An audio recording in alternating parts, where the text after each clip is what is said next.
बिहार के एक छोटे से गांव में रहने वाला रामेश्वर किसान हर साल की तरह इस साल भी सुबह अंधेरे में खेत पहुंच जाता था। ठंडी हवा, नंगे पैर, मिट्टी में ढंसे हुए, माथे पर पसीना और आंखों में सिर्फ एक सपना, अच्छी फसल उगाना ताकि घर का चूल्हा जल सके। बारिश कम हुई, कभी बाढ़ का डर, कभी खाद महंगी, कभी बीज नकली।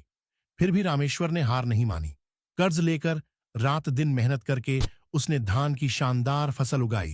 सुनहरी बालियां देखकर उसका दिल खुश हो उठा। उसे लगा अब मेहनत रंग लाएगी। लेकिन असली परीक्षा तो अब शुरू होने वाली थी।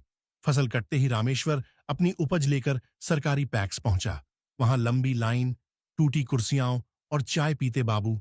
आज नहीं, कल आना, कागज पूरे नहीं, अभी खरीद बंद है। हर दिन नया बहाना।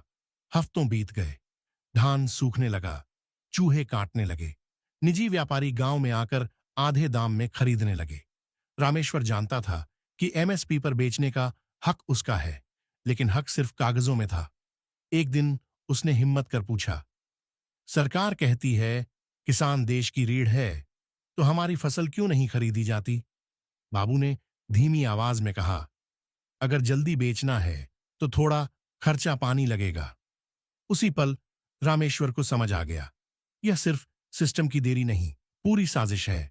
सरकार कागजों में किसान हितैषी है, पोस्टरों में मुस्कुराता किसान है, भाषणों में बड़े बड़े वादे हैं, लेकिन जमीनी हकीकत में किसान अकेला, मजबूर और लाचार खड़ा है।